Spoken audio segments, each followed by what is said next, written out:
Hello everyone, this is Dorkimado.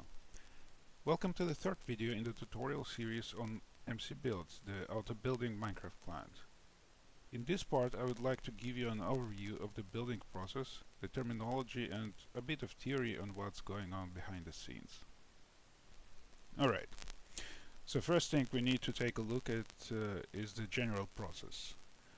As I mentioned in my first video, when you are creating some parametric build or load something from a file, it does not start building immediately, but instead you get so-called build plan, or a blueprint if you will. There are quite a few commands. Some will create parametric structures, such as floor, wall, ball, and so on. We will go through them in detail later. And some other commands can load a structure from a file. MCBuild can load schematics with sload. It has own file format you can load with load. You can import PNG files as pixel art, or even CSV files. They are more convenient if you generate something externally from a script. And last but not least, you can scan stuff directly from the environment. We saw this function in the first episode, and in all these cases the result however is the same. You obtain a build plan, and the next thing you can do with it, you can manipulate it. You can do various transformations. Here you see a list of commands, and the effect of these commands will be, again, you obtain a new build plan, or rather replace your build plan with a new one. Now, a build plan is not bound to absolute coordinates yet, or any specific direction. What you need to do to start building it, you need to place it somewhere. The placement creates a build task. This is your building is now bound to specific absolute coordinates and orientation, and MCBuild can start building it. So this is the process basically. You create something or load something, you get the build plan, you can manipulate it, and then you place it. You will notice every time you load or create or modify a build plan, it will say placing once at the end of the confirmation message, meaning it automatically enters the placement mode. The easiest way to do this is you already saw in episode 1, by placing any block at the desired position. But there are other ways too. We will see that in detail soon. Alright, now we need to learn the notion of the pivot block. Let's take a look at this diagram. When we created that simple 5x3 floor in the first video, it was the build plan generated. This picture emits y coordinate for simplicity. Pivot block is simply the block 000 in the build plan definition. So it serves to designate the placement position of the whole structure, and if necessary the entire structure is also rotated around it. So as you see, all other blocks are defined by their relative coordinates to the pivot. The coordinate system Minecraft uses defines the x-axis toward east and the z-axis towards south, and the y-axis is pointing up. MCBuild keeps this coordinate system, and everything in build plan is defined as if you're looking north. As I mentioned, most parametric structures are extending to the right, forward, and up. And so you can see it here as well. So we have x coordinate increasing toward east, and the z coordinate, well, it's increasing towards south, or in our case it's decreasing toward north, so actually becoming negative. And same principle is with all the other structures being loaded from the files or scanned. Alright, so what happens when we place it somewhere? The build plan is then translated into buildtask, and the coordinates become absolute coordinates, as you see in the cells. So here you see an example of placement command where you specify coordinates explicitly. We say that our pivot should be at coordinates 100, 100, so this is x, this is z, and this is y coordinate, and y is 4. And direction is also important. We specify that direction, the placement direction, is north, toward north. Now, so you can see all the coordinates have been translated to the absolute coordinates. We see x increasing toward east and z decreasing toward north. So now what happens if we place the structure in a different direction, let's say while facing east? This time the structure will be rotated accordingly. Again, x coordinates are increasing toward east and z coordinates are increasing toward south. For most parametric builds, the pivot point will be in the leftmost closest bottom corner. Rings, disks, balls and spheres are, however, an exception. Here the pivot is located in the center. And an example of the ring of the sphere you can see that the pivot block itself does not need to be a part of the structure. It simply designates a position. And another thing that we need to mention are the block meta values. In case you're not familiar, block meta is an additional 4-bit value associated with blocks. There is block ID, so for example here the 53 for oak stairs, and there is meta.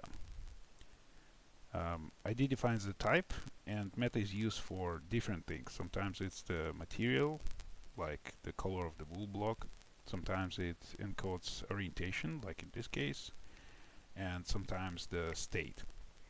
I would recommend you to read on that topic on Minecraft Wiki if you're not familiar with that. Anyway, simple blocks like stone do not have specific orientation, but many others do. For example, the stairs blocks, wood blocks, and so on. And their orientation is stored in the block meta value. So, for example, here we have a stairs block. Let's assume this brighter part is the higher part of the stairs. It's pointing west. So in the build plan, as I said, the build plans are always encoded as if everything is pointing north. So if this block is in a build plan, it will be encoded with the value of 1, so pointing west. And if we place the structure pointing east, however, this ID will be translated, and since this part will now be facing north, it will get a different meta ID. It will get the ID 3. And MCBuild supports all kinds of blocks. It supports proper rotation for any type of block that requires orientation, and so it will translate the values as well to match the new placement orientation. Alright, let's see how it looks in practice. Let's create the same type of floor as before, 5 by 3 blocks. And right now you see I'm standing around 100 position, and The thing I usually do when building something, I mark the position of the pivot block, or rather where the pivot block will be placed upon, with some kind of colored block, like in this case this piece of orange wool. So we are looking north, and when we're placing our build, as you see, from our placement perspective, it extends 5 blocks to the right and 3 to the front. If we, let's say, do exactly the same, but this time we are placing while looking east, from our placement perspective, it looks exactly the same. 5 to the right, 3 to the front. And there are several ways to specify the placement position, as I mentioned, and one of them would be we can explicitly specify the coordinates. The format for this placement would be the x coordinate, the absolute x coordinate, let's say 110, absolute z coordinate 110, the y coordinate, in this case 4, and we also need to specify the placement direction. For example, looking south. Now you see, okay, it should be somewhere in here area, this area. So as you see, I'm looking right now at the pivot block. It's 110 for 110, and from the placement perspective, it looks again exactly the same. It extends 5 blocks to the right and 3 to the front.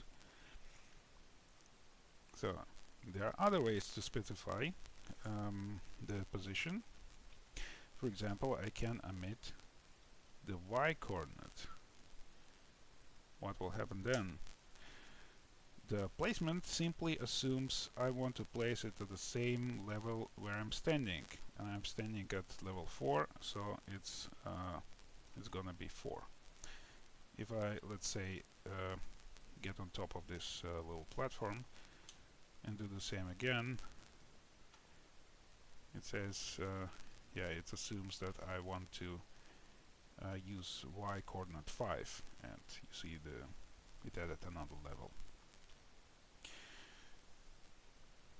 Okay, I can omit the direction, in which case the placement function assumes that I want to place into same direction I'm looking to right now.